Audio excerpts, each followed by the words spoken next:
on the innovation stage. Please come and see their presentations. Vote to decide who will be the overall Igniting Innovation winner. Welcome, everybody. I'm Francis Rose from Government Matters, and it's nice to see familiar faces. It's nice to see new friends. You've seen some pretty impressive stuff both out there and in here, and you've heard some. What I like about these kinds of events is that you hear from people that are doing things instead of people that are talking about doing things. Talking about doing things is a good start, but especially as we heard from Alexis Bonnell and her colleagues at USAID, they're doing things, and that's always, I think, in the government space, especially instructive. And you're about to get a lot more of that. The 8 finalists that you selected are here, and they're ready to give their, in fact, they're like ready. They're chomping at the bit. They'll have 5 minutes to present to you, and I may have a question or two, but we're not going to go over 5 minutes so that we can see all 8 and then get it down to a finalist, to the winner. First is folks that you saw at booth 31, Agile Acquisition at the OCC. Friends, come on up.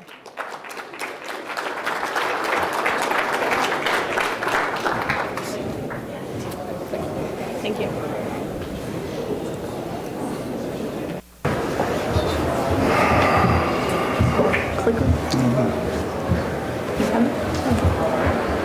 Just try that real quick if it goes to the next. Okay, good. Okay. Okay. Good afternoon, everybody. My name is John Zuber. I'm from the Office of the Comptroller of the Currency. We're an agency within the Treasury Department. We're not here to give you a talk today on Agile development, but we are going to talk about Agile, in particular about how we use it in the procurement process. Excellent.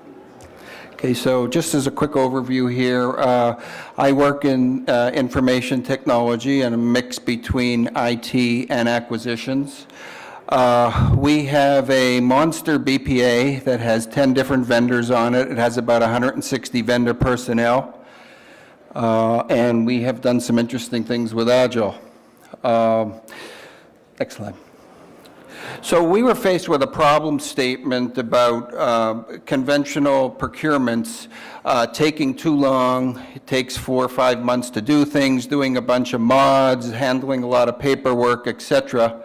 And we try to come up with some different ideas. So to characterize the problem statement, we were a waterfall-based shop. Basically, we were very rigid, very structured. We were certainly not able to hang a 180 on a dime and go in a different direction, especially if we experienced poor performance, etc. So we tried to come up with some different ideas. This led to a situation where we had 2 pilots that we conducted under this big monster BPA umbrella. The first was a pilot where we worked with Agile Story Points, and we advertised our procurements up front to be different using stories. The second is where we used Agile Teams, and that was another unique idea. I'm going to turn it over to my colleague, Martin Hilliard, who's going to tell you more about Story Points and how it works. Great. Thanks, John. All right. I hope everyone is familiar with the Agile Scrum software development methodology, but in a nutshell, it involves a product backlog, which is allocated to a 2 to 4 week development cycle or sprint.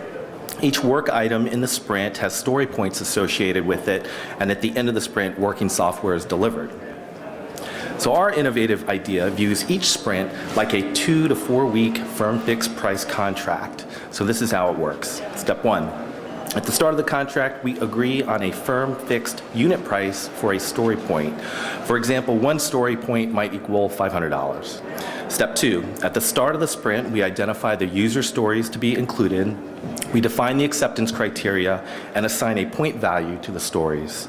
Step 3, at the end of the sprint, the user story must pass the acceptance criteria before the contractor can be paid.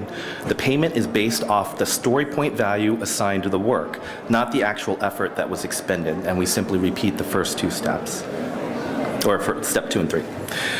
So with extensive support of my colleague, Fatima Mirza, and a very close partnership with Deloitte, RAI Systems, and Appian. We've been using this contracting approach for over a year, which provided a number of benefits, including the ability to quickly add resources when needed. It also provided the flexibility of a labor hour contract with a lower risk of a firm fixed price contracts. And there's several other benefits that John's going to cover as well. Okay, thank you, Martin. The second pilot we did was a pilot with teams. Instead of competing for story points and negotiating with our vendors, we competed for teams. Our teams range somewhere around 7 to 12 employees, and most of the vendors on these teams were cross-functional. In other words, we might have had an architect or a developer or requirement writer, but they had to have multiple skill sets. So we worked very closely with the vendor and acquisitions up front to assure that we were getting a quality team. Final slide. So the last slide we want to highlight a little bit here. We've been using Teams for about 2 years. We've been using pilots a little over a year, so we're starting to collect some data points. These are some early findings, and we hope to share them with you. Time savings. We find that we're saving a great deal of time. Hard to quantify, but in certain cases, we feel we've saved up to 76 days in time. Cost savings. 10%, 15%, we're working through this. I mean, we could make the numbers say what they want to an extent, but we believe an honest answer is somewhere around 10%. Reduced administrative burden. This is probably the biggest. For those of you that are PMs, cores, or have done this in a previous walk of life, we've dramatically reduced the paperwork. So it's more time efficient for us, and it's also honoring some electronic goals that we're trying to accomplish within ITS as well. Finally, improved agility. Our business unit customer, of course, because we're using Agile, is fully involved.